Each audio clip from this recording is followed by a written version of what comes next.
Hello guys, जैसे कि इससे पिछले वाले वीडियो में हमने डिस्कशन किया था स्टेरिक नंबर 2, स्टेरिक नंबर 3 और स्टेरिक नंबर 4 कि उनके हाइब्रिडाइजेशन क्या होते हैं, उनकी ज्योमेट्री क्या होती है, उनमें कौन कौन से ऑर्बिटल पार्टिसिपेट करते हैं और लोन पेयर के वेरिएशन के अकॉर्डिंग उनके शेप में कैसे चेंजेज आते हैं। तो आज हम डिस्कशन करने वाले हैं स्टेरिक नंबर 5 और स्टेरिक नंबर 6 के बारे में। इनके बारे में हम कंप्लीट डिस्कशन करेंगे, इनके हाइब्रिडाइजेशन, इनकी ज्योमेट्री, इनकी शेप और इनमें कौन कौन से ऑर्बिटल पार्टिसिपेट करते हैं उन सब के बारे में हम कंप्लीट डिस्कशन करेंगे।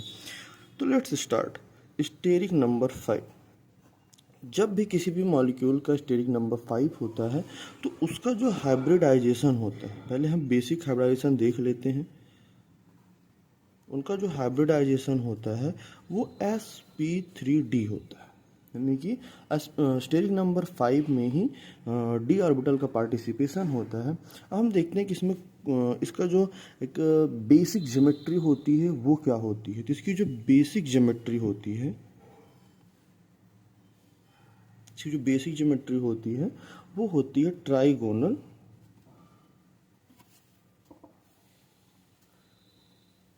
Bi pyramidal. अब बात करते हैं इसकी ऑर्बिटल पार्टिसिपेशन की। इनमें जो ऑर्बिटल पार्टिसिपेट करते हैं वो s होता है, p के तीनों सबसेल होते हैं, px, py, pz और d का dz स्क्वायर होता है। अब हम बात करें इनके शेप की, तो उनके शेप में अलग अलग वेरिएशन होता है। जैसे कि इससे पिछले वाले स्टेरिक नंबर 2, 3, 4 में हमने देखा था कि कैसे लोन पेयर की प्रेजेंस की वजह से उनके शेप में वेरिएशन आता है। सेम स्टेरिक नंबर 5 और 6 में भी अलग अलग केसेज होंगे।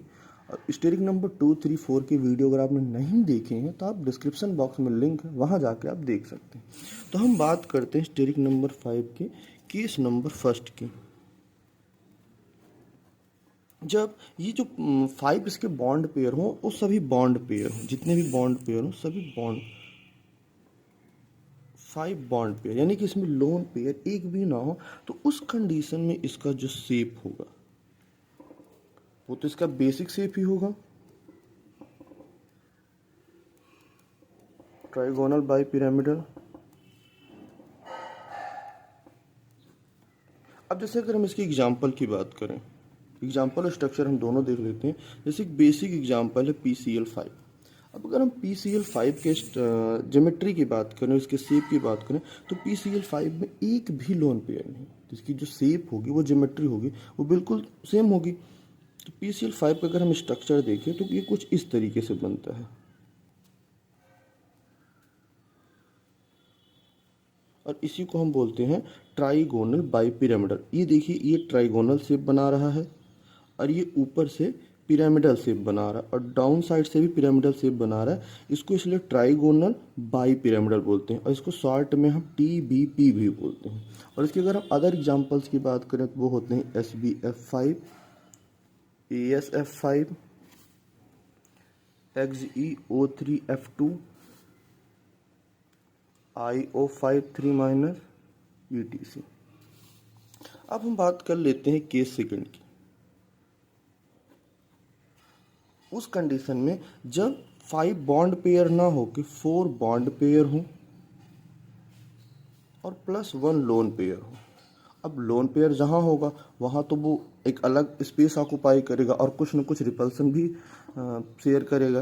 तो इसमें इसका जो शेप होता है वो सी सॉ हो जाता है। जैसे कि आपने बच्चों की खेलने वाली जो एक मशीन होती है जिसपे दोनों तरफ बच्चे बैठते हैं, एक दूसरे को उठाते हैं, तो वही सीसा स्ट्रक्चर ही होता है इसका। जैसे कि अगर हम बात करें SF4 की, तो इसका जो स्ट्रक्चर जब बनता है तो वो कुछ इस तरीके से बनता है। लोन पेयर जो होगा वो हमेशा इक्वेटोरियल पोजीशन पर ही रहेगा। SF4 इस तरह से बनेगा। ये एक सीसा स्ट्रक्चर, जैसे आपने कहीं देखा होगा गेम में, ऐसा वाला स्ट्रक्चर, इसी को हम सीसा स्ट्रक्चर बोलते हैं। तो ये भी, ये देखिए, अगर हम ऐसे करके देखें तो ये भी एक सीसा स्ट्रक्चर ही बना है। तो इसका जो शेप हो जाता है वो सीसा स्ट्रक्चर का हो जाता है। जैसे अब बात करें अगर हम अदर एग्जांपल की, तो उसमें IF4+ होता है, XeO2F2 होता है। ठीक है, लोन पेयर और डबल बॉन्ड ये हमेशा ऑक्युपाई करेंगे इक्विटोरियल पोजीशन को। लोन पेयर और डबल बॉन्ड को हमेशा आप इस पोजीशन पर रखेंगे। रीजन ये है कि यहाँ इनको 120 डिग्री का बॉन्ड एंगल मिलेगा। इसका जो बॉन्ड एंगल होता है वो 120 डिग्री होगा, जबकि ये जो एक्सियल का ऐसे अगर हम बॉन्ड एंगल देखें तो इसका 90 डिग्री होता है। और लोन पेयर को यहाँ पर 120 डिग्री बॉन्ड एंगल मिल जाता है, जिसकी वजह से ये थोड़ा स्टेबल हो जाते हैं। अब हम बात करते हैं केस नंबर 3 की। उस कंडीशन में जब 3 बॉन्ड पेयर हों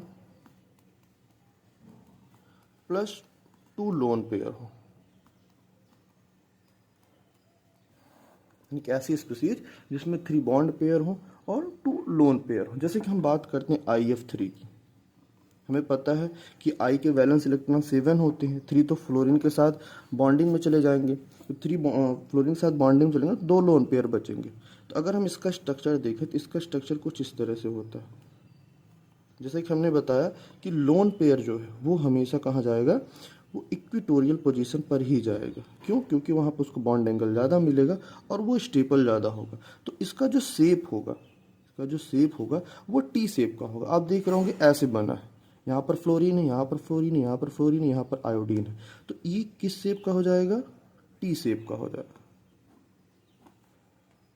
अगर हम इसके अदर एग्जाम्पल्स की भी बात करें तो वो है XeF3 plus XeOF2 SF3 minus. अब हम बात करते हैं केस नंबर 4 की।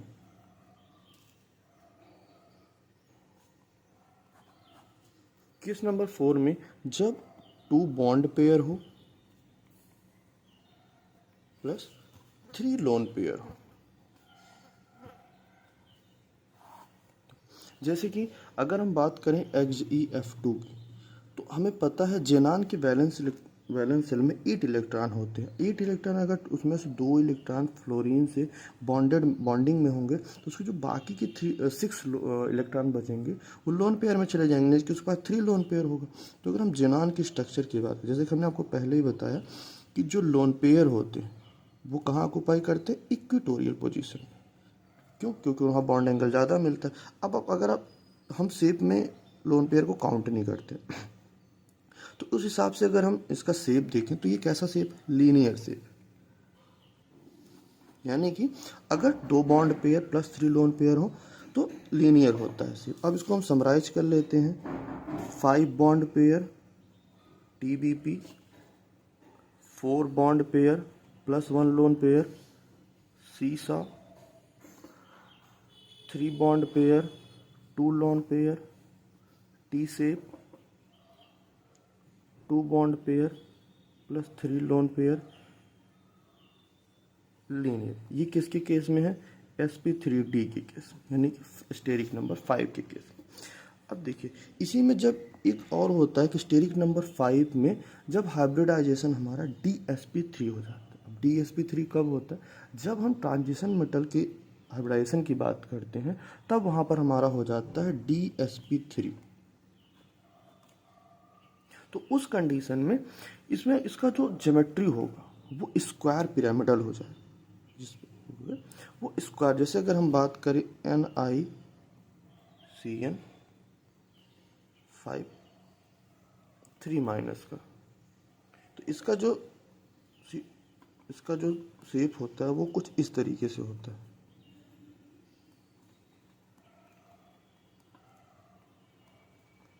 और ये ऐसे करके होता है। यानी कि अगर हम देखें ध्यान से तो ये स्क्वायर बन गया और ये ऊपर एक पिरामिड का शेप बना लिया।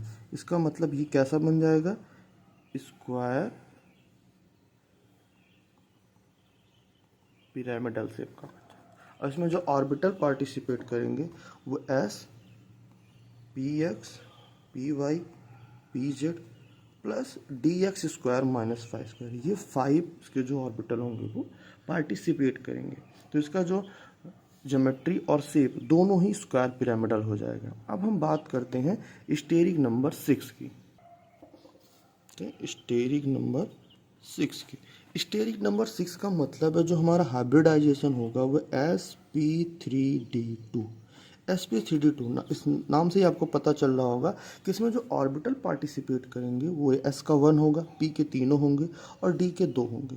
इसका मतलब अगर हम ऑर्बिटल पार्टिसिपेशन की बात करें तो s px py pz plus dz square plus dx square minus Y square. इसकी जो एक बेसिक ज्योमेट्री होती है, यानी कि जब सिर्फ और सिर्फ बॉन्ड पेयर, अगर हम सिर्फ बेसिक ज्योमेट्री की बात करें तो वो होती है ऑक्टाहेड्रल, इसको हम शॉर्ट में OH भी कहते हैं।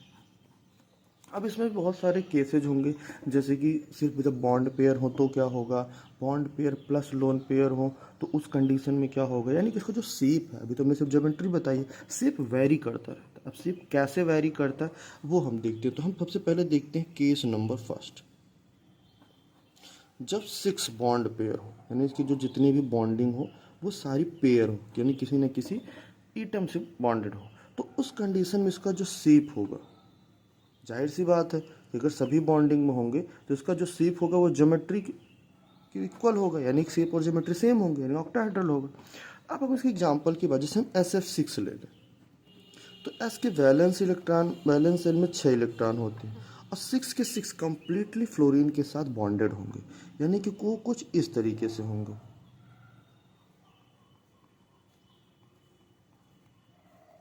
और ये कैसा शेप बना रहे हैं, ऑक्टाहेड्रल शेप बना रहे हैं। अब और अगर हम एग्जांपल की बात कर लें तो FeF6 4 minus SeF6 GaCl6 3 minus BiCl6 3 minus. ऐसे बहुत सारे एग्जांपल हो सकते हैं, जैसे कि आप जेनॉन O6 4 माइनस इसको भी ले सकते हैं, IO6 5 माइनस आपको भी ले सकते हैं। अब अगर हम बात करें इसकी केस नंबर 2 की, केस नंबर 2 में जब 5 बॉन्ड पेयर हो प्लस 1 लोन पेयर हो, जाहिर सी बात है जब एक लोन पेयर अगर कहीं पर प्रेजेंट होगा तो वो कुछ ना कुछ तो रिपल्सन करेगा, कुछ ना कुछ तो वहाँ पे उसकी जो ज्योमेट्री है, उसके जो शेप होंगे उसमें डिस्टॉर्शन लाएगा, तो इसका जो शेप बन जाएगा वो स्क्वायर पिरामिडल बन जाएगा। ऐसा बन जाएगा, स्क्वायर पिरामिडल इसका शेप हो जाएगा। जैसे कि जब हम बात कर लेते हैं SbF5 2 माइनस, ये देखिए SB का मतलब होता है, SB मतलब एंटीमनी, और एंटीमनी के वैलेंस जो इलेक्ट्रॉन होंगे वो होंगे 5, लेकिन इसने 2 यानी कि जो अदर्स लिए हैं 2 माइनस, यानी टोटल हो जाएंगे 7, यानी कि 5 bond pair 1 lone pair, 5 bond pair 1 lone pair, तो इसका जो शेप हो जाएगा वो स्क्वायर पिरामिडल हो जाएगा, यानी कि कुछ इस तरीके से।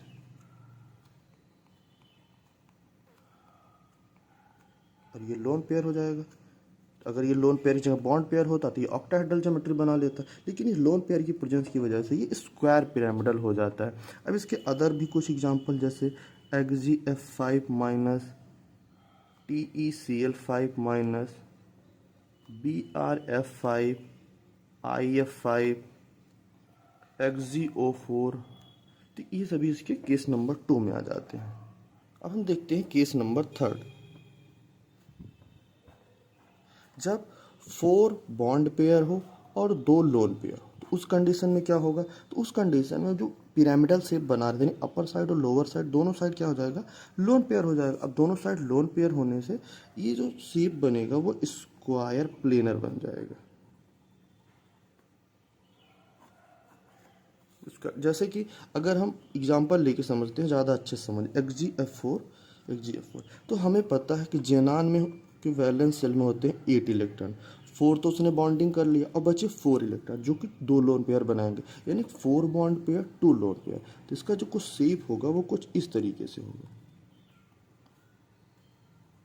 और जैसे हमने अपने पिछले वीडियो में बता रखा है कि हम शेप में लोन पेयर को काउंट नहीं करते, तो अगर हम देखें ये, अगर ये वाला पूरा पोर्शन देखें हम तो ये स्क्वायर प्लेनर बना रहा है। तो अब हम उसके और भी एग्जांपल्स की बात कर लेते हैं। और भी एग्जांपल जैसे I5 minus ICl4 minus BrF4 minus. ये जो I5 माइनस है ये मैक्सिमम एग्जाम में पूछा भी जा चुका है, तो हम इसका शेप बना के देख लेते हैं। ये कुछ इस तरीके से बनेगा।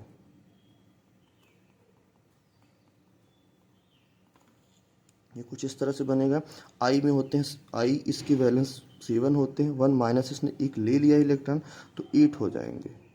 आप देख सकते हैं 1 2 3 4 बॉन्ड पेयर है और 2 लोन पेयर 1 2, तो इसलिए इसका भी शेप कैसा हो जाएगा, स्क्वायर प्लेनर हो जाएगा। ठीक, तो हमने स्टेरिक नंबर 5 स्टेरिक नंबर 6 का कंप्लीट डिस्कशन कर लिया है। अब हम एक बार स्टेरिक नंबर 6 का एक बार समराइज कर लेते हैं। अगर 6 बॉन्ड पेयर हुआ तो octahedral, 5 bond pair plus 1 lone pair हुआ तो स्क्वायर पिरामिडल,